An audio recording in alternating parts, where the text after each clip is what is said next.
Olá a todos! Hoje vamos continuar a decodificar o livro essencial da Teoria U, na parte em que o Otto Scharmer vai contar o processo de criação desse framework, dessa estrutura conceitual da Teoria U, né? Então, nessa videoaula nós vamos usar duas chaves para decodificar a compreensão da Teoria U. Um é como a ciência acadêmica atual classifica três famílias de meditações, e a outra a contemplative inquiry, né, a indagação contemplativa, ou um método meditativo para ter insights para a vida prática ou para a vida de pesquisa, do físico e professor universitário Arthur Zayonk. Bom, as três famílias de meditação tem esse artigo do Dow, Lutz e Richard Davidson sobre as três famílias, né? Então, as meditações atencionais, elas existem em várias tradições espirituais, budismo, enfim, várias práticas também dos estoicos, né, greco-romano. Mas, enfim, as meditações atencionais saíram das tradições espirituais e foram para o laico, para o ambiente científico, em 1979 começou, já há um bom tempo, né?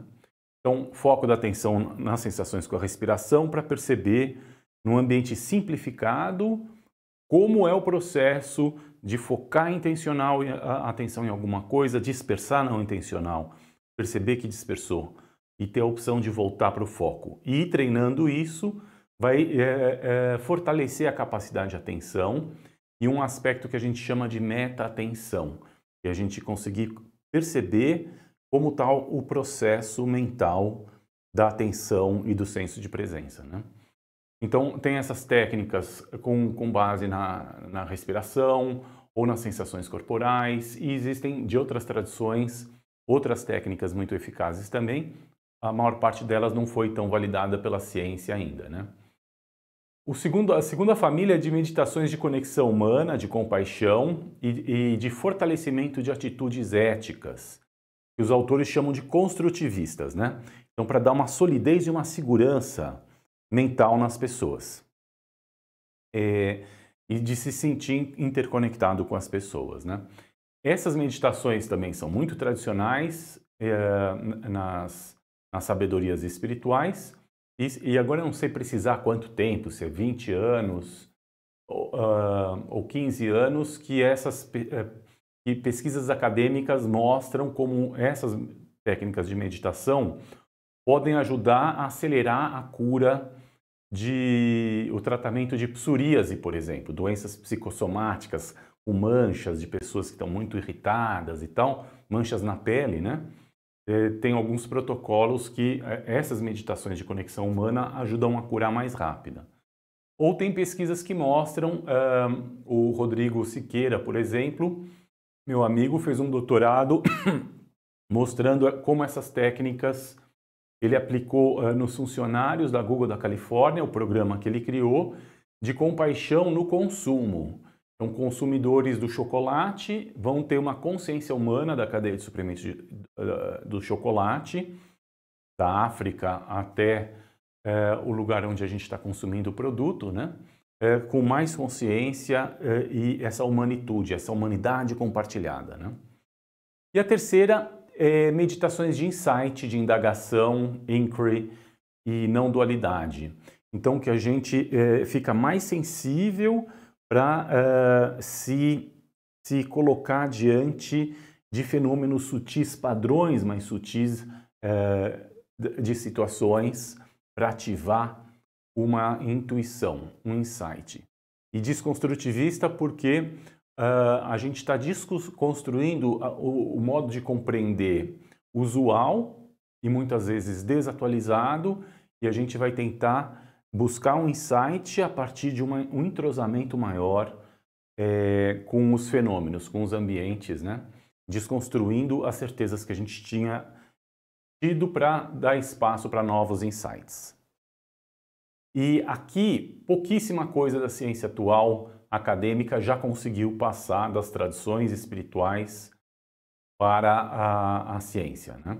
As tradições do judaísmo, as tradições meditativas do judaísmo, cabala, sufismo do islamismo, do hinduísmo, várias, né? E do budismo, várias e outras, poucas delas foram pesquisadas na ciência, né? Eu imagino que aí poderia se enquadrar também do cristianismo, por exemplo, a leitura contemplativa, a leitura divina, a lex divina, leitura, eu não sei pronunciar latim, leitura divina, sei lá como chama, me parece que está nessa família também, né? Mas é só uma especulação minha. Bom, e a gente também vai ver um pouquinho mais sobre o trabalho desse professor universitário de física, né? De física quântica, pesquisador de física quântica e novas epistemologias, o Arthur Zayonk, docente nos Estados Unidos, que ele tem esse livro sobre meditação como indagação contemplativa. E o Otto Scharmer, que é o criador da teoria U, ele fala sobre o livro do Arthur Zayonk, que é uma contribuição excelente para endereçar um assunto raiz do nosso tempo, que é como integrar essa busca por clareza científica, essa busca por um despertar contemplativo e com práticas mentais, pessoais melhoradas, integrando essas coisas de um modo que seja claro, juntando tradições de sabedoria do Oriente e Ocidente e oferecendo para os leitores métodos e ferramentas práticos. Ele é altamente recomendado para todas as pessoas que quiserem aprofundar as fundamentações pessoais para mudança profunda nos ambientes de trabalho, né? E o trabalho de liderança com base em presenciamento, em presence, um senso de presença mais sensível para as oportunidades, para insights, né? De como fazer aquela situação ter mais sentido. Está traduzido em português também, né? Então, insights para a vida prática. A indagação contemplativa, o Arthur Zayonk diz que pode dar origem aos tipos de insights que são necessários em todos os domínios da vida prática, né? E a palavra-chave desse processo de meditação é consciência participativa. E a minha hipótese, né, meu palpite é que se a gente entender como Otto Scharmer, em diálogos com pessoas, com pesquisadores, com economistas, com inovadores, com meditantes, o Otto Scharmer fez diálogo com 150 pessoas, com líderes, ou nas artes, ou na ciência, ou na vida contemplativa, ou nos negócios, líderes criativos.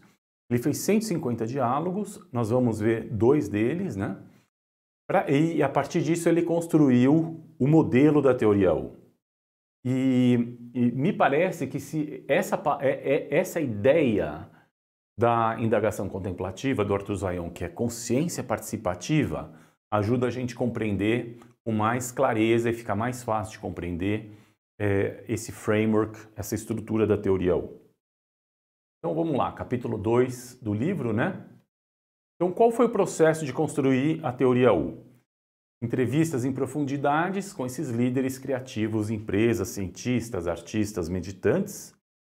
E um deles foi o Brian Arthur, um economista e professor em Stanford, especializado em ambientes complexos. Então ele acha que a boa parte da ciência econômica ela se fundamenta em setores da economia tradicionais, que tinham uma certa estabilidade, uma certa previsibilidade.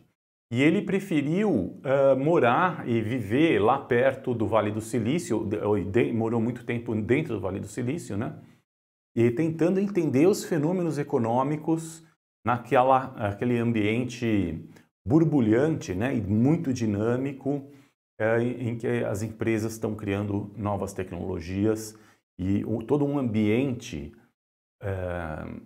daquela região, né, com vários atores sociais, investidores, uma infraestrutura muito especial para a criatividade. Então, ele relata que quando tem 2 tipos de conhecimento. Um é quando a gente usa abordagens de conhecimento, passos de conhecimento já estabelecidos que alguém criou para a gente e a gente vai aplicar, né, numa nova situação. Então, padrões que a gente já tem ou que outras pessoas já têm, a gente vai tentar explicar alguma coisa.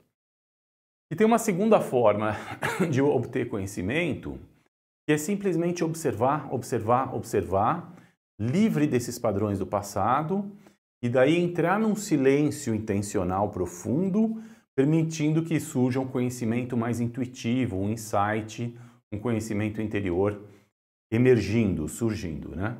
E daí aquela novidade colocar na prática num protótipo. Ele dá o exemplo da arte dos pintores zen budistas. Então o pintor ocidental, em geral, vai diante de uma paisagem,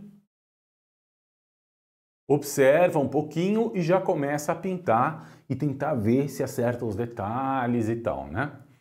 Enquanto que o pintor zen budista, ele vai naquela paisagem, passa um dia observando, 2 dias, 3 dias, uma semana observando, observando, observando.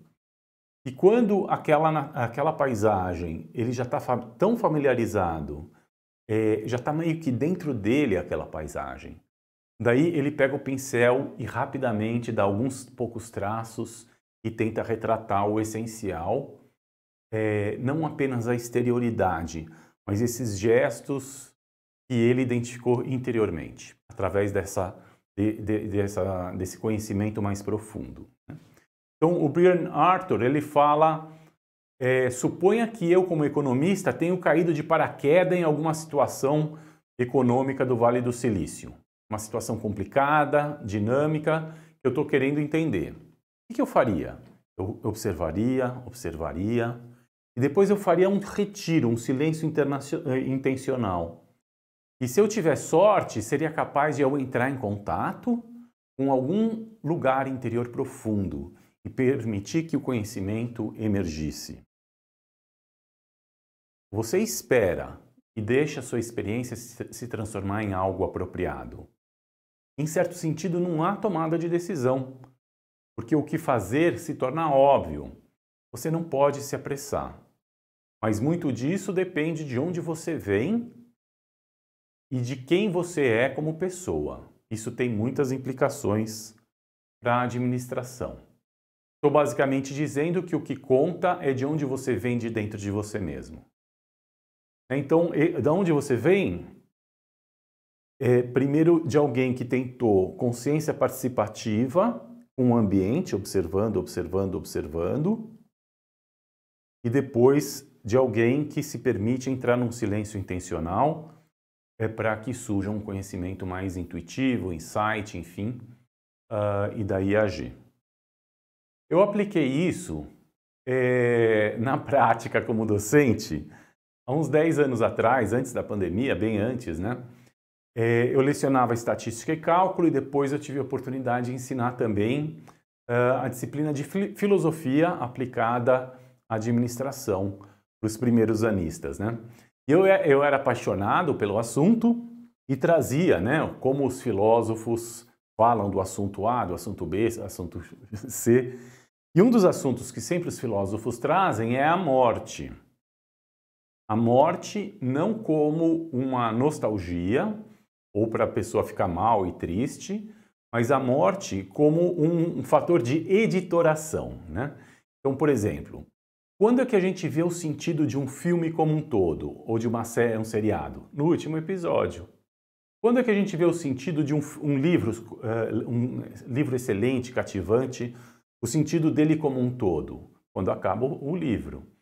Quando algum amigo, um familiar morre, como é que a gente faz uma reflexão da vida da pessoa como um todo, né? Na perspectiva desse fim, olhando para o todo. Então, de certa forma, quando alguma coisa acaba, a gente consegue ter a visão do todo e pensar o sentido dela como um todo. Se a gente pensa na nossa morte, como os budistas fazem, né? Eles têm todo um treino mental para pensar na situação da morte, justamente para ter tentar ter uma pista, um feeling, né? Um sentimento do que seria esse todo e como dar sentido para esse todo, né? Bom, então eu trazia isso dos filósofos, olhava para a cara dos meus alunos e eles estavam morrendo de tédio. E daí vinha na minha cabeça, ai, que alunos fresquinhos, não dão valor para a minha aula, né? Que eu adoro esse assunto, eles são superficiais, não gostam de assuntos profundos, né? Minhas narrativas mentais. Daí eu falei assim, cara, eu vou fazer algo semelhante que o Brian Arthur fez, né? Eu vou simplesmente observar mentalmente, pela memória, ou ao vivo, quando eu conseguir gerar mais tédio nos alunos, né? E daí eu vou tentar lembrar dos momentos que eu, como graduando, sentia tédio, vou tentar lembrar com detalhes disso, para eu estar mais sensível para a experiência e o sofrimento mental dos alunos quando o Kalia provoca tédio neles, né?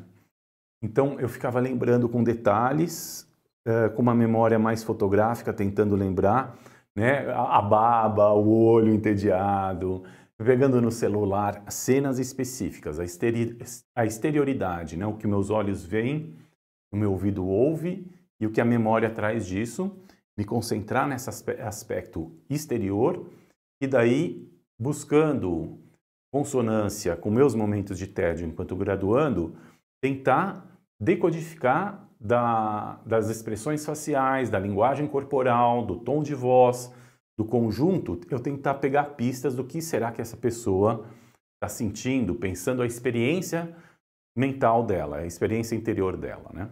Então, uma fenomenologia da exterioridade, uma fenomenologia da experiência interior dos outros, né? Do meu cliente, né?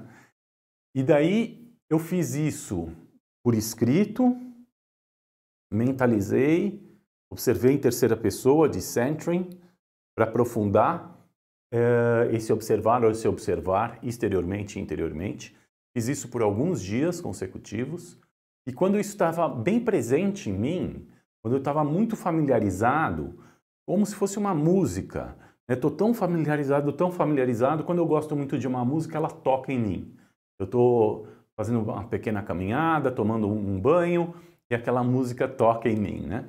É essa a sensação que eu tenho. Quando eu faço esse exercício de observação exterior e de contemplação interior, vários dias consecutivos sobre uma situação da minha vida profissional prática, da minha vida social prática, tem um momento que aquilo parece uma música que está dentro de mim. E daí eu faço essa meditação de de colocar aquilo bem presente na minha consciência, atenção focal, atenção focal, atenção focal, e depois eu convido aquilo a let it go, né? Letting go, deixar aquilo sair e abrir espaço para o que a gente chama de atenção aberta. Focused awareness, open awareness. Atenção focal, atenção aberta.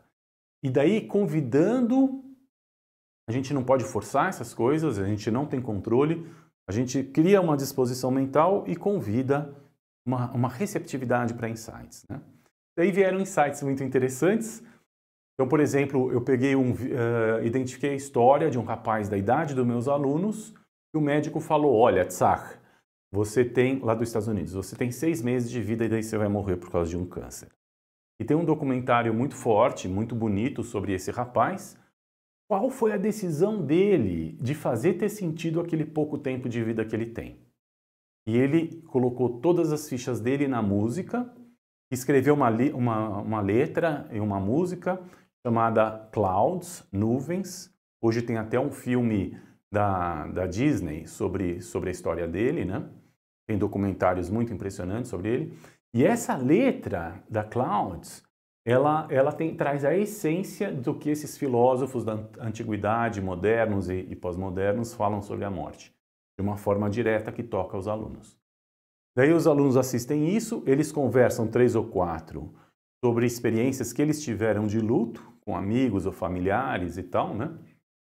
Eles compartilham isso e depois eles refletem de que modo a reflexão sobre a morte pode trazer uma reflexão sobre sentido de vida. Enfim, então, e daí os alunos participam sem tédio. com muito interesse. Bom, aqui vamos fazer um teste. Por gentileza, olha esse vídeo que vai aparecer em seguida, né? Vai sair uma sequência de letras bem rápidas, várias letras bem rápido. Tenta ver se você consegue identificar o momento em que aparece a letra W.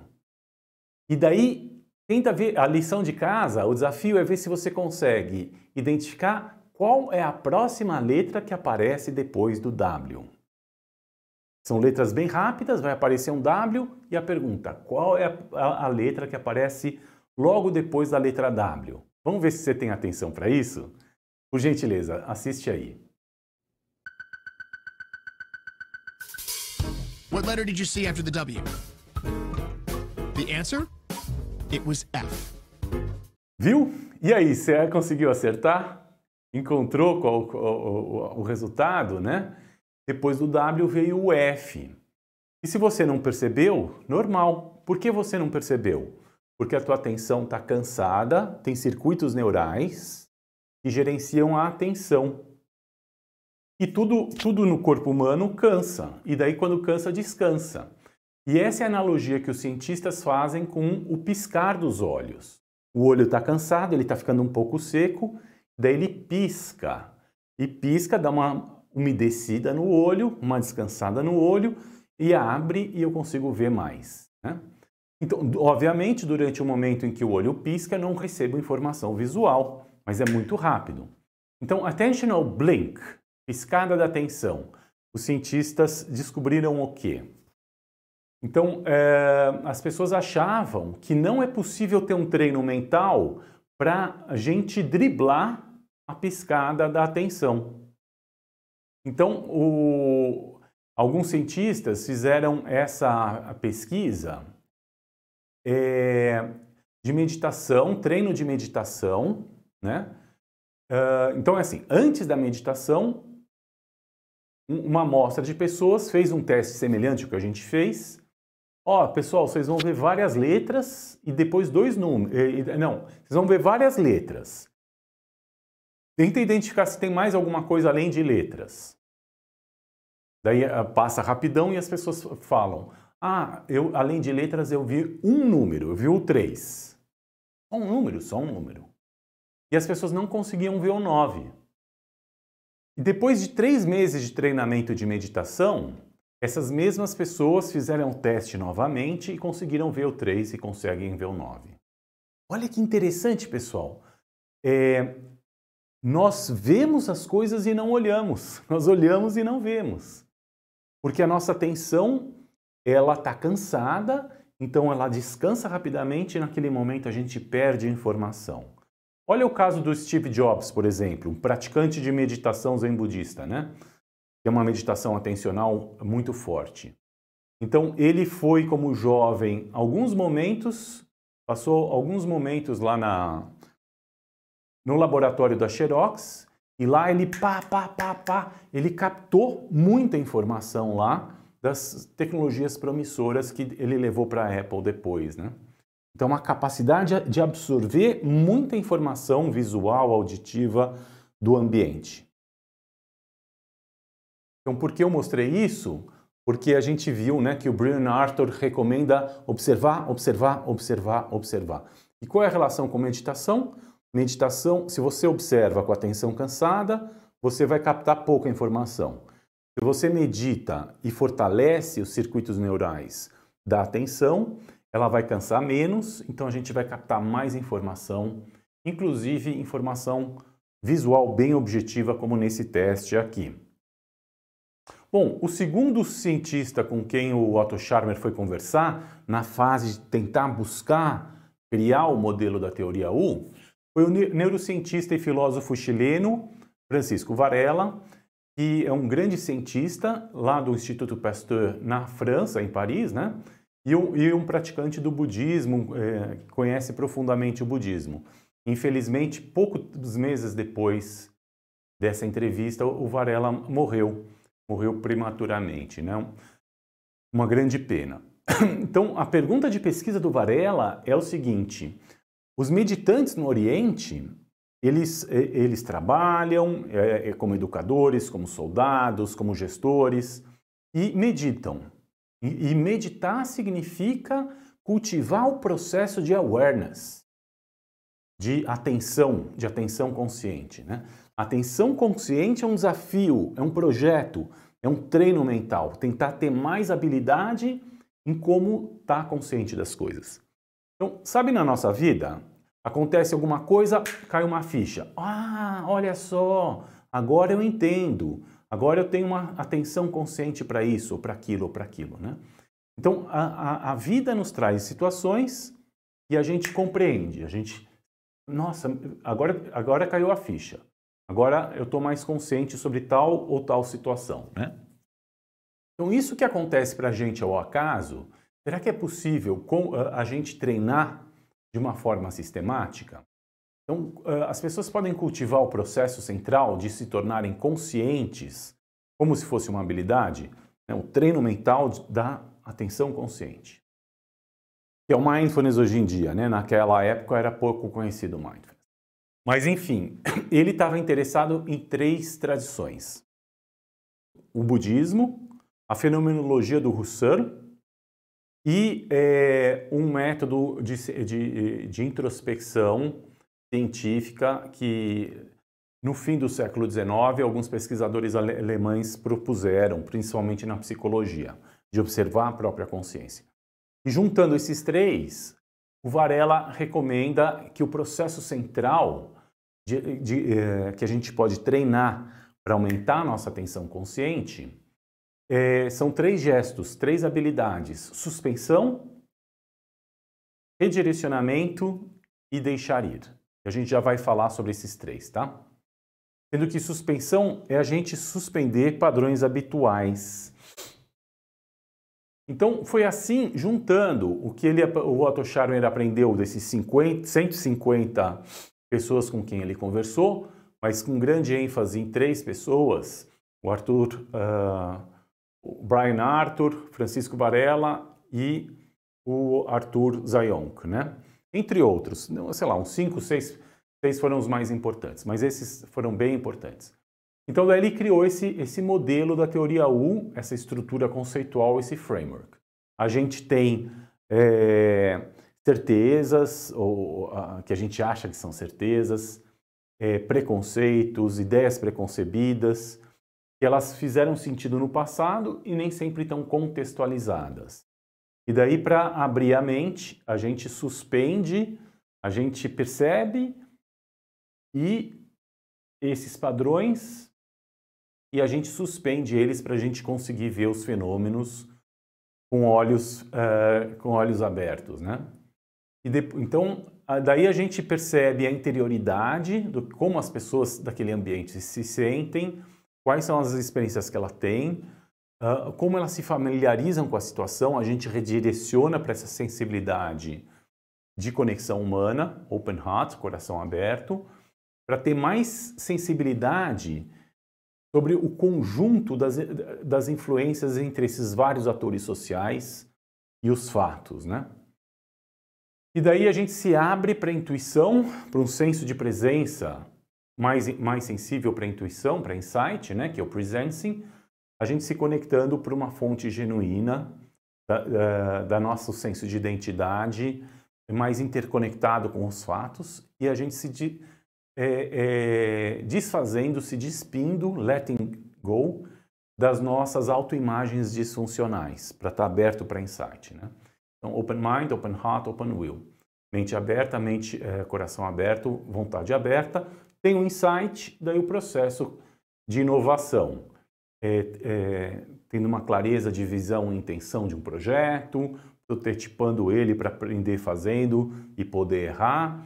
E quando funciona, cria um novo modelo para a vida prática, com embodiment, né?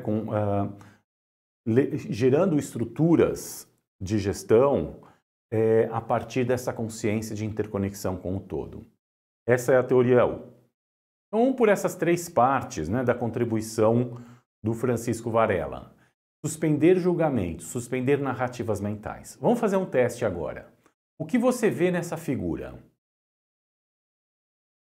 Quando essa figura foi exposta numa exposição em Paris, tinha algumas criancinhas que olhavam, mamãe, mamãe, que bonitinhos, golfinhos. Quantos golfinhos você viu naquela mesma figura? Não estou vendo golfinho, cadê golfinho? Você consegue ver golfinho? Então são 9 golfinhos nessa figura. Então, os adultos têm outra coisa na cabeça e aquilo que a gente tem na cabeça vai direcionar o que a gente vê. É lógico que aqui é fabricado para isso, né? Intencional. Mas na vida é assim também.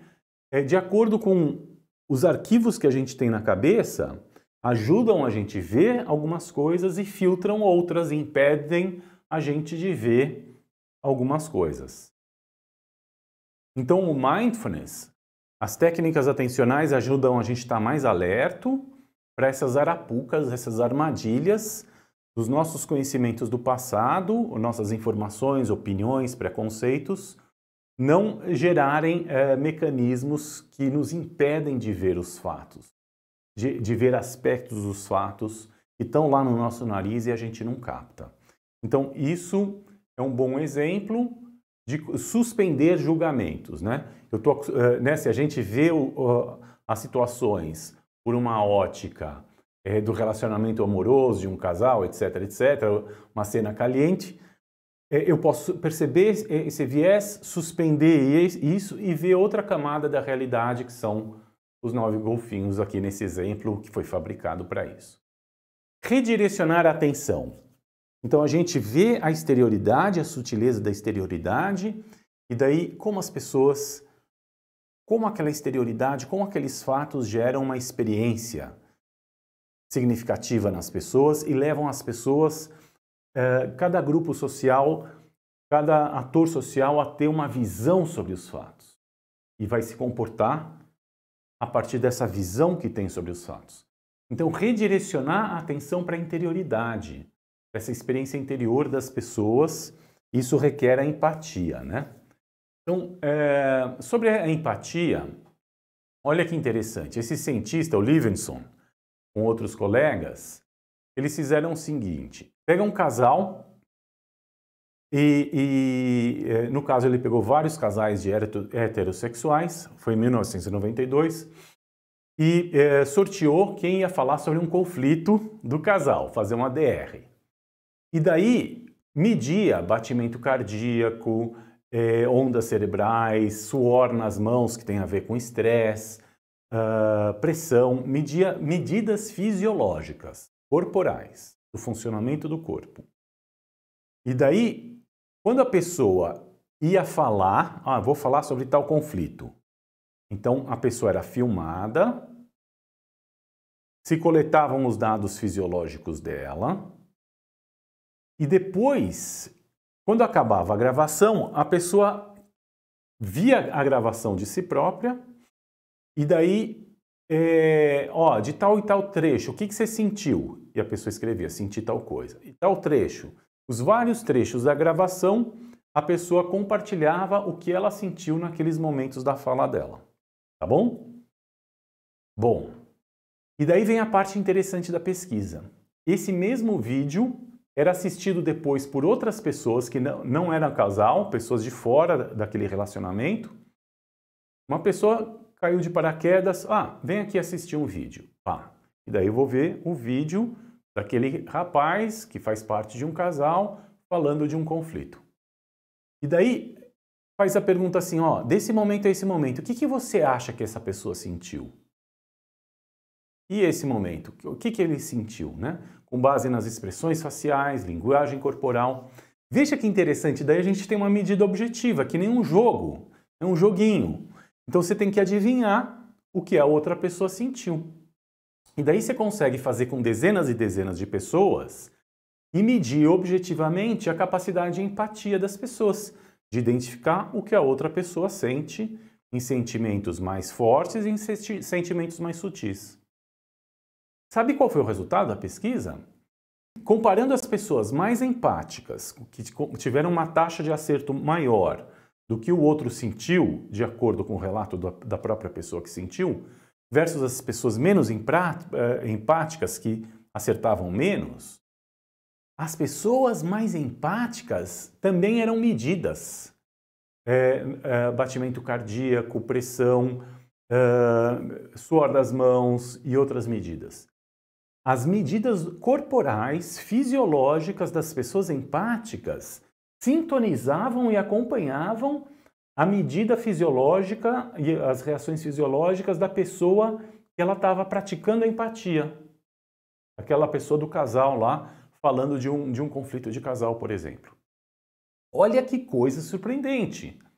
Então, quando Arthur Zayon fala consciência participativa, né, o Livingston ele vai mostrar que isso é até mesmo no nível corporal. O nosso corpo ele sintoniza e começa a ter algumas reações fisiológicas de batimento cardíaco, suor na mão, etc., no mesmo tanto, como se fosse um maestro, né? Um maestro tocando a música, então a pessoa com quem eu vou ter empatia é meu maestro e o meu instrumento é meu corpo e as minhas emoções sintonizando e participando da experiência do outro ser humano com as emoções e com as situações. Olha que curioso. Então, o que é isso que o Varela diz de redirecionar a atenção? É para esses aspectos sutis da experiência humana dos vários atores sociais, mas de uma forma sutil, mas que a gente consegue captar informação se a gente treina a empatia. E existem meditações que treinam e aumentam a capacidade de empatia. Um outro exemplo é o Shonin e outros colegas. Ele é um professor de psicologia na Grã-Bretanha e ele é um mestre budista também. Então ele criou um programa de mindfulness mais parrudo em técnicas meditativas budistas. E daí eles fizeram esse treinamento para pessoas de média gerência em 3 empresas britânicas, um treinamento de 8 semanas, né, 2 horas por semana, uma vez por semana, e acho que, se não me engano, agora eu não lembro, um mini retiro de um dia na semana 7. Esse é o padrão em geral desses treinamentos, né? Então, um grupo dessas 3 empresas foi fazer o treinamento e o outro foi comparado, foi o grupo de controle e não fez o treinamento. E eles foram medir desempenho no trabalho. Então, o chefe formal, o diretor que é chefe formal da pessoa, avaliou, tem uma escala de desempenho no trabalho, né? Aquele pré é antes, depois do treinamento de 8 semanas dos meditantes, a gente vê lá que aumentou, né? Aumentou na escala do primeiro quadradinho, foi para segundo, terceiro, quarto quadradinho. Então aumentou uns 3 quadradinhos, né? E depois o follow-up depois de 6 meses. Então a gente percebe que no grupo de intervenção aumentou significativamente a percepção de desempenho no trabalho avaliado pelo próprio chefe formal das pessoas envolvidas, né? Respectivamente para cada um. E no grupo de controle não, estava lá no mesmo padrão de os chefes avaliando o desempenho deles. Daí o que o Shonin fez? Fez essa mensuração quantitativa e daí ele convidou 10 pessoas que participaram do treinamento de meditação para relatarem sobre suas experiências. Então, não são monges, não são meditantes profissionais, são pessoas de média gerência em empresas normais, que de repente tiveram uma imersão de 8 semanas nas técnicas de mindfulness. E daí, dos resultados do que eles falaram que mudou é o que eles chamam de efeito de feedback dos fenômenos. Olha que curioso. E daqui são fala desses gerentes. É como se a meditação ajudasse você a falar e se comunicar com as situações ao seu redor. Não quero dizer falar com palavras, mas começa a haver um entendimento tácito entre você e a situação. É como se a situação estivesse do seu lado, mesmo que seja uma situação difícil. você meio que começa a saber o que fazer. Percebe redirecionamento? Você participa, presta atenção e começa a se familiarizar com aquilo. E esse grau de familiarização, entrosamento, num nível mais sutil, ajuda a gente perceber, ter insights. Você se sintoniza completamente com o que está acontecendo e obtém feedback instantâneo. Então, a pesquisa anterior a gente viu você se sintonizar com outro ser humano, e aqui esses gerentes estão falando que eles se sintonizam também com situações profissionais, com essa consciência mais sutil, com mais detalhe, mais riqueza de detalhe. De repente, tudo fica mais lento e você está apenas no momento. Você está apenas fluindo com isso. Você pode ver claramente para onde as coisas estão indo. Bom, e há outro aspecto, né, que o Varela trouxe, é suspender esses arquivos mentais que nos impedem de ver as coisas como elas são e de prestar atenção sem perder informação. Redirecionamento para essa interioridade, essa familiaridade que leva a gente a decodificar aspectos mais sutis da experiência nossa e dos outros. E o que é esse letting go, esse deixar ir, né? Um bom exemplo disso é uma pesquisa que o pessoal do INSEAD é uma empresa, é uma universidade bem importante em administração, na França e na Ásia, tem 2 unidades, e eles fizeram na Ásia o seguinte teste. Eles pegaram vários alunos, centenas de alunos, antes de um curso de matemática financeira. Então, separou metade, foi meditar, um áudio sobre meditação, ouviu o áudio de meditação, acho que era 10 minutos, e metade não meditou. E daí todo mundo vai para um laboratório, computadores, rodadas de um jogo de matemática financeira de tomada de decisão, de investimento, né? O pessoal que meditou tomou decisões mais racionais que teriam maior ganho financeiro. E o pessoal que não meditou caiu em armadilhas, assim, são rodadas de investimento. Eu vou investir. Nossa, eu perdi dinheiro. Mas eu vou mostrar para todo mundo que eu tinha razão. E daí a pessoa, ela quer garantir uma autoimagem, né? Eu tenho razão. E daí as próximas jogadas, ela não joga de acordo com os fatores objetivos daquela rodada 7, por exemplo. Mas ela, além de ver os fatores objetivos, ela quer justificar o ego dela. Vou mostrar para os outros que eu tinha razão nas outras rodadas que eu perdi dinheiro. E então ela fica presa com as experiências do passado, né? Então o que o Mindfulness faz? Ele ajuda a gente a falar assim, tudo bem, meu ego, você pode errar, let it go. Eu falei na última rodada, perdi dinheiro, perdi. Let it go. Esse fenômeno em comportamento de finanças chamado sunk cost bias, o viés dos custos decrescentes, na história da economia, algumas pessoas faliram bancos na década de 80, por exemplo. Outro exemplo é na década de 90, uma competição sobre promoções de milhagens das empresas de aviação, que todo mundo saiu perdendo. Então, existem alguns exemplos em que as pessoas vão mostrar para todo mundo que eu tinha razão, faz uma jogada, perde. Daí vão mostrar e vai perdendo cada vez mais, né? Porque não consegue se desapegar daquela autoimagem do ego. Eu sou uma pessoa que nunca erra ou que eu tenho razão, né? Então, let it go. Deixa essas autoimagens disfuncionais fluírem. Um outro exemplo é o próprio surgimento do Mindfulness laico. O Jon Kabat-Zinn, cientista molecular, professor de biologia numa faculdade de medicina, gostava muito de budismo, um judeu, apaixonado pelo budismo, pelas técnicas budistas, né, e cientista.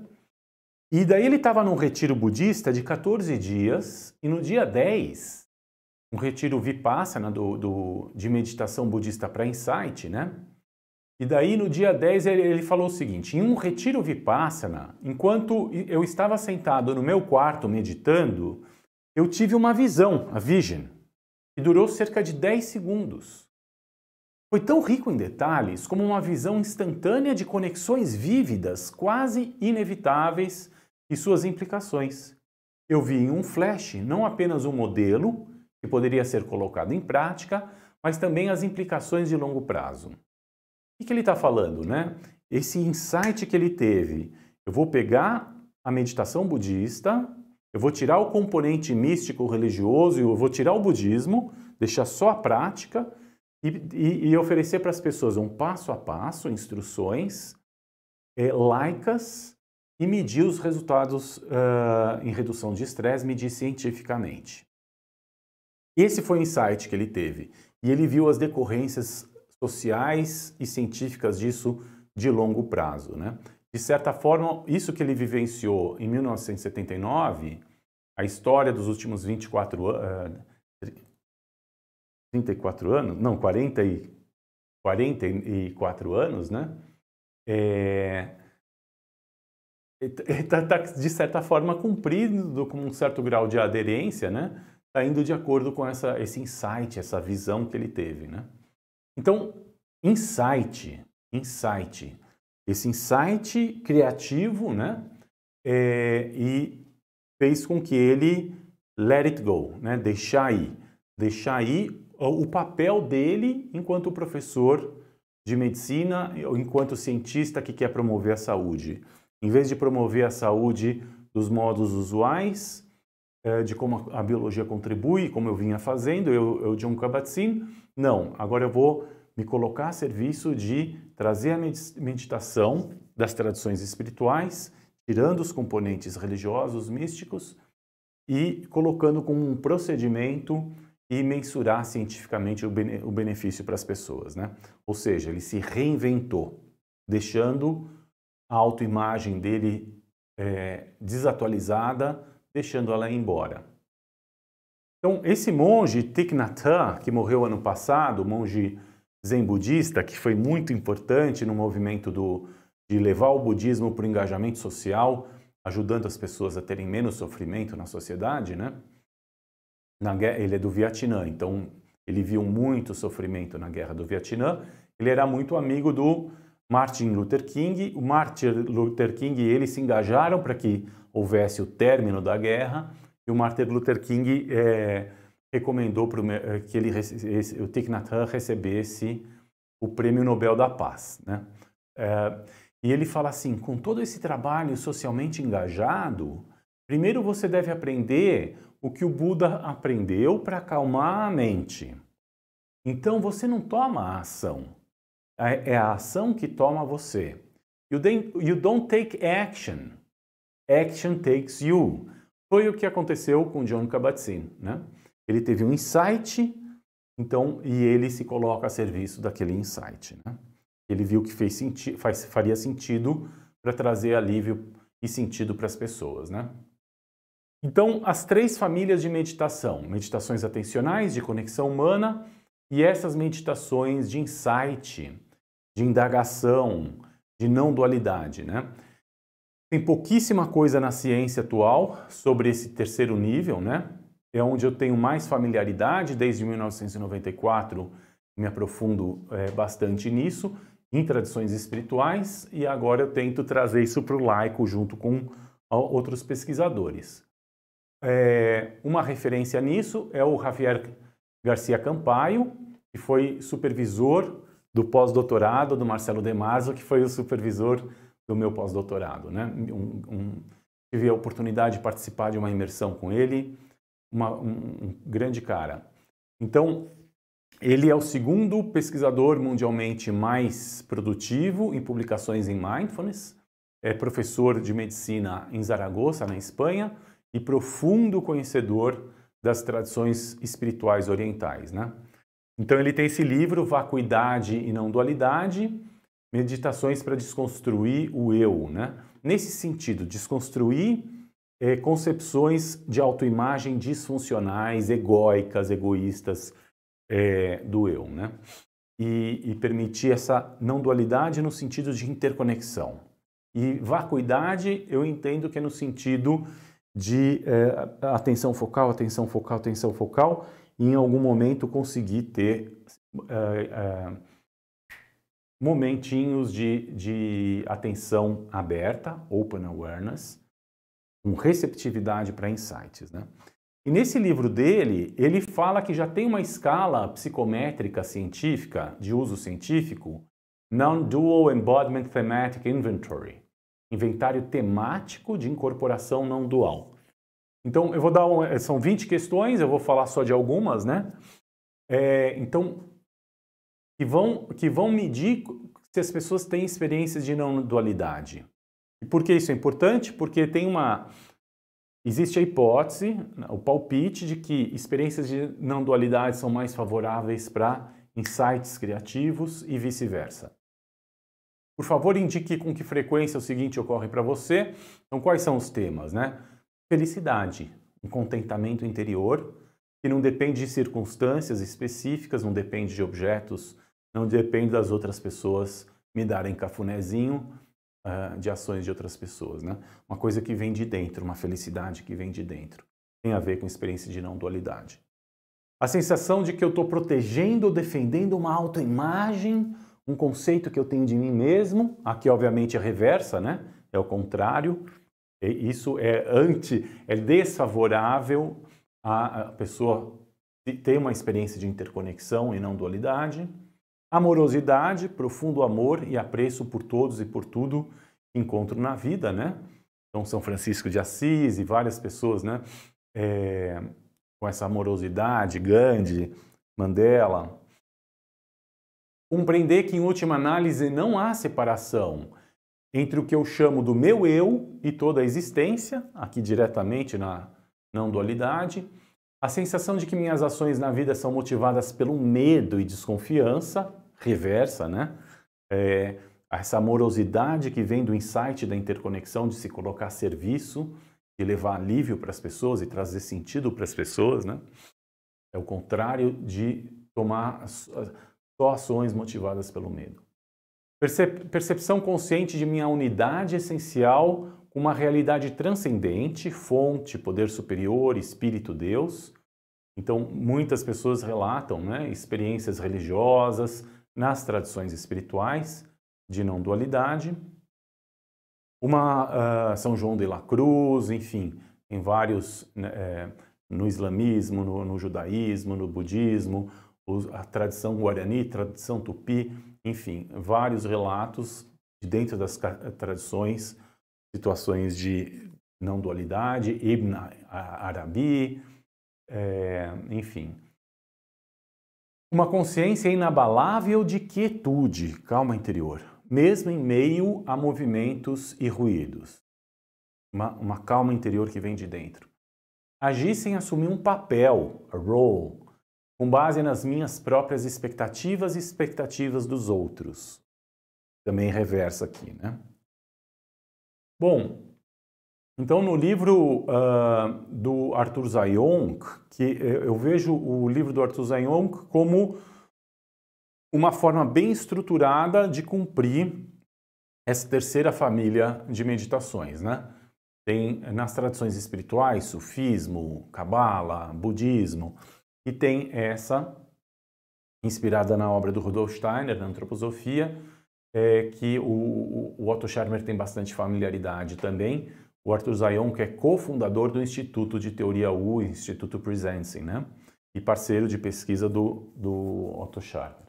Então, o Arthur Zayonk fez vários eventos de diálogos entre ciência e meditação, com a participação do Dalai Lama.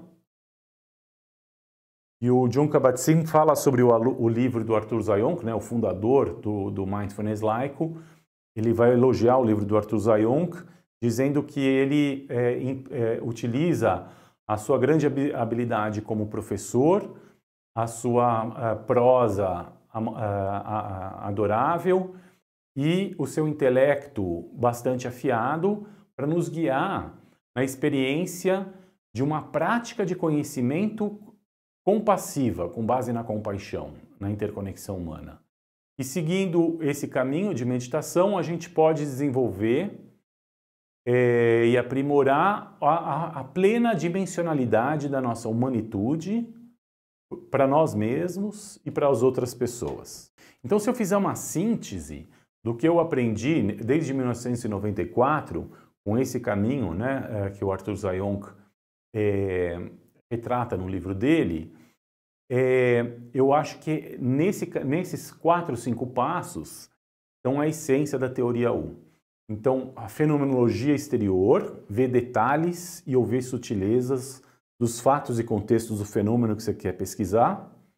Essa fenomenologia interior, os sentimentos e experiências interiorizadas das pessoas e situações envolvidas, né? E juntando essa interioridade e essa exterioridade, ele transforma tudo isso numa síntese, como se fosse uma frase ou um diagrama, onde ele vai praticar uma meditação com atenção focal, como se fosse um mantra ou uma meditação de imagem. Então ele vai focar isso eu sou lento nessas coisas, eu preciso de 4 a 6 semanas nesse processo todo, nos passos de 1 a 3. E só depois de 4 ou 6 semanas eu percebo que daí eu consigo abrir a atenção, open awareness, e ter receptividade para insight. Na próxima videoaula eu vou contar um pouquinho sobre um projeto prático do Otto Scharmer, usando esse processo num sistema de saúde de emergência da Alemanha, e eu vou contar um pouquinho de uma experiência que eu tive com pessoas aqui do Hospital das Clínicas da USP, com um time de enfermagem que a gente fez esse processo para beneficiar crianças que estavam com risco de afogamento pelo uso de sonda nasogástrica, né? Então, de certa forma, a teoria U ela é transformar a nossa experiência social numa pergunta de pesquisação, transformada em meditação. Então, a nossa intenção de projeto então, eu quero fazer uma mudança em alguma área com outras pessoas. A gente quer fazer um projeto colaborativo. O que fazer? Primeiro passo, não fazer nada. Se permitir uma jornada de aprendizagem, coletando bastante informação e observando do fenômeno exterior e da fenomenologia interior, mais sutil. Depois sintetiza isso numa meditação, a experiência social se transforma num objeto de meditação, e depois entra num silêncio, depois de muitas semanas ou meses, entra num silêncio intencional e se permite open awareness, receptividade para intenção, para insight. E o último slide aqui, em síntese, uma síntese do que é a estrutura conceitual, o framework da teoria U. Então são 3 atributos principais, né? A gente passar por 3 processos de consciência para se permitir ter a tal da consciência participativa. Primeiro passo é mente aberta, mindfulness, né? Então, as técnicas de mindfulness fortalecem a capacidade humana de curiosidade, fortalecem a capacidade humana de perceber essas narrativas mentais, preconceitos que estão na nossa mente, e a gente deixar eles penduradinho um pouco, para poder ver com novos olhos, né, as sutilezas dos fatos exteriores.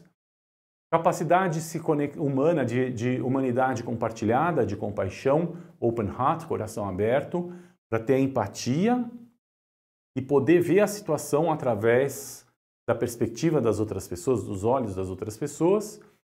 E daí, ao se conectar com os fatos e com as pessoas daquele ambiente social onde a gente quer fazer uma intervenção, um projeto colaborativo, coragem para se colocar num estado de atenção focal, atenção aberta, receptividade para o novo e deixar aí aspectos disfuncionais da autoimagem individual e coletiva para a gente ser mais funcional e atender melhor as demandas e a oportunidade que a gente sente que surge através desses insights e daí a gente vai validar. Muito obrigado, até a próxima videoaula.